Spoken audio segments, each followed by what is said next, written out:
Hi, folks. Welcome. Happy Wednesday. In hopes that you squeezed more out of your day than the day squeezed out of you. I am Sean Azimi with SideGigSean.com, where I help you look, start, and grow your side business. Welcome. Good to see you. Couple of huge announcements. Just to give you a couple of updates. One is if you are a rank maker, you already know I'll be joining the panel tomorrow morning talking about consistency.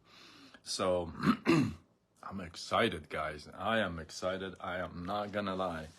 And I plan on bringing it however much time I am allowed.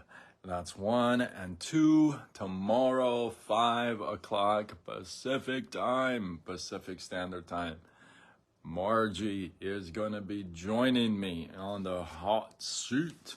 I'll be interviewing her, and we are so fun. She is so excited. I thought I was excited, but she's so excited. So we're both very, very excited to do this. And yeah, so with that, let's talk about disturbances. I don't know about you, but I've been disturbed many times before. I've been kind of shaken out of my journey, my straight line. Life has thrown curveballs at me. I've had to ditch and, all kinds of stuff. And so disturbances are those that you unexpectedly, boom, something happens and it's like, oh my goodness, it's so just disrupted everything, right? It could be good examples and it could be bad examples, right? Most of the time, when you're talking disturbance, you're talking about something just kind of ruined the kind of flow, right? Tobago, how are you? Welcome. Good to see you. Gloria, Glolo. What's going on? welcome, you guys. So most of the time when you think about a disturbance, you're thinking about, just out of order, something just went nuts. And that's the truth. So how do you deal with disturbances, right? And I got a story for you. Man, I wasn't telling stories for a long time, and now it's like 2-3 nights in a row I'm telling stories. I love stories, you guys. So let's see. How do I want it started? I had a different plan, but I'm going to go this route. So a cockroach lands on a lady's lap at a restaurant. And first of all, before I tell you anything, if you ever have had that happen to you, oh my goodness. I have had that happen to me, not at a restaurant, but that has, oh my goodness, I can't even think about it. But that has happened to me, and for me, it's very disturbing. So I don't know about you, but that's like, even the thought of it right now, it just disturbs me. So it's a crazy little thing. Anyway, back to the story. A cockroach lands on a lady's lap at a restaurant, and obviously she just jumps out of her seat. She's all like going crazy, and she's screaming, and she kind of shakes it off. She's using both hands. She's kind of trying to get the cockroach off her. She gets it off her, but it bounces off to another lady in the table, obviously, and she's obviously going to continue with the drama. She gets up and she's all like, she's using both hands and, trying to shake the cockroach off. At this time, the waiter kind of sees what's going on, so the waiter starts to walk towards the table, and by this time, the second lady, if you would, is able to get the cockroach off her, except that it bounces off to what? The waiter. The waiter stays calm, grabs a towel, boom, grabs it, goes out the door, throws it out the door, and just comes back and kind of continues with everything. Now, I want to ask you a question. This is what I was thinking in the beginning. How am I going to word this part, right? So, what I want to ask you a question. Let's say you are at that restaurant and you're sitting at a table, couple tables away from the chaotic table with the cockroach, okay? Let's say you're a couple tables away. What do you see? So if you're observing, you're seeing this first lady just jump up, and at this point you don't know what's going on, right?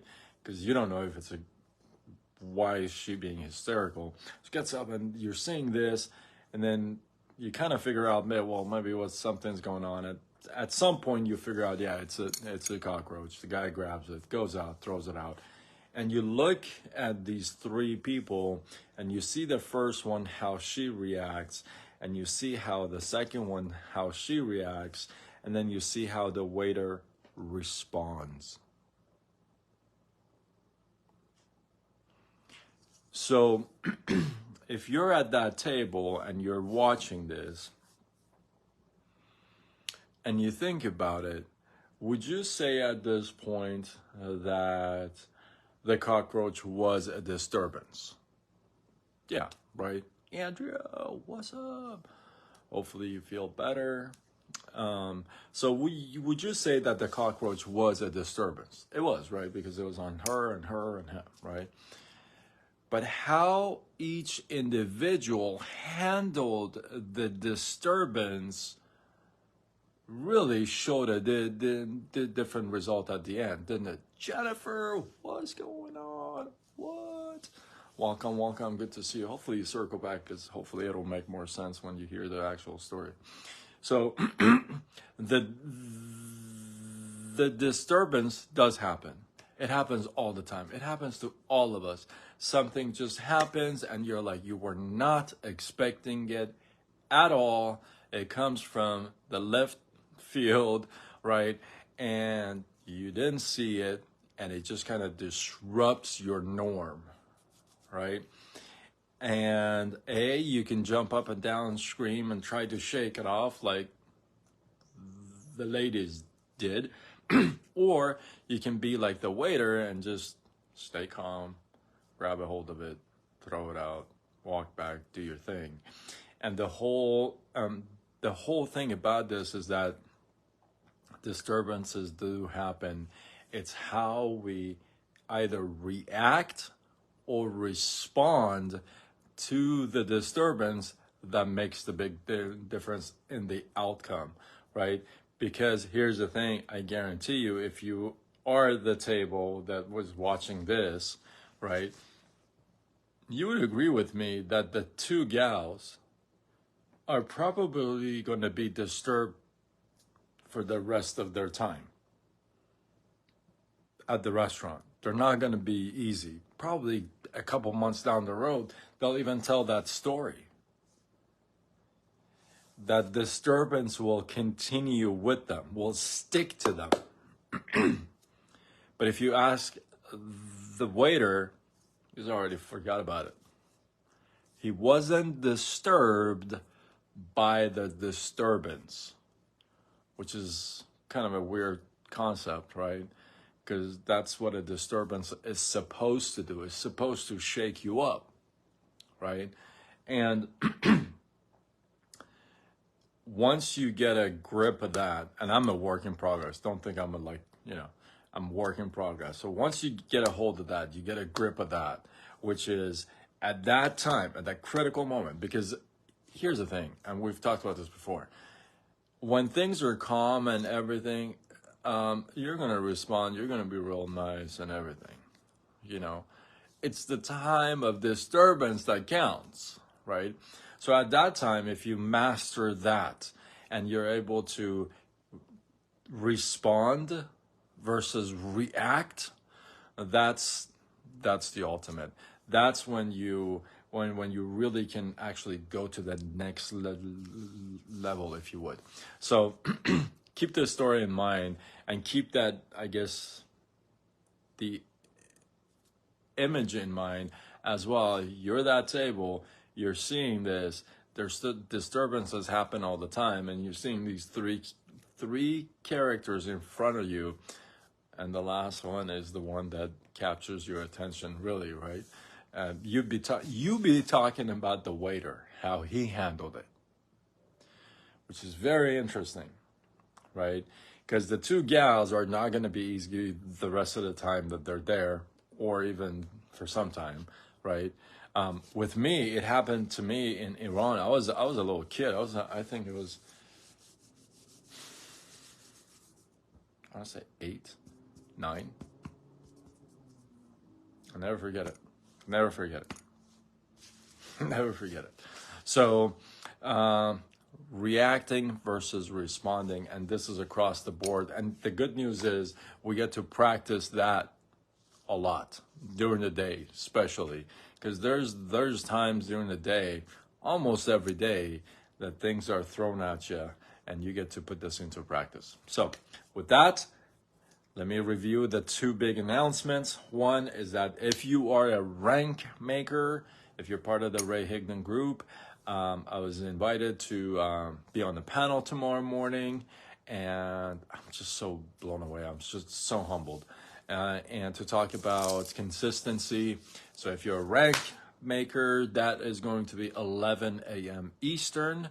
If you're not a rank maker, you like to be a rank maker, you have no idea what a rank maker is, then send me a message and I'll let you know. And second thing is tomorrow, I can't, like, this is so big. This is so big, you guys. This is so big. I wish you would understand the magnitude of this. Tomorrow night, I have, well, tomorrow afternoon, I have Margie Liprandi on Thursdays with Sean. I'm gonna bring it, and this is a gal that went from, at the time she was a single mom of 3 and high school music teacher. Kind of been with one company for 34 years, happens to be our company, and she's one of the top 100 earners in the world.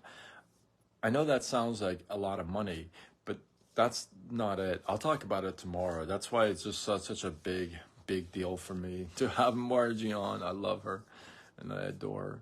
So tomorrow, 5 o'clock Pacific Standard Time is Margie. Thursdays with Sean. I'm excited. With that, hopefully you guys got some love, some inspiration, some value from this. Oh, I know a bunch of you guys saw my my dub smash. What can I say? Arab Idol. What can I say? They got me. You know what I mean? They see talent, baby. They got me. So, Arab Idol. If you haven't seen it, go check it out. Comment, share, do whatever you gotta do. Text me, laugh at it, whatever. That's what it's there for. And if you feel like this was worthy of sharing, do what you gotta do. Spread the love. Drop one takeaway from this live in the comments below. Let this feed grow. And with that, I am Sean Azimi with SideGigSean.com, where I help you look, start, and grow your side business. Signing off until tomorrow when we do it all over again. Much love.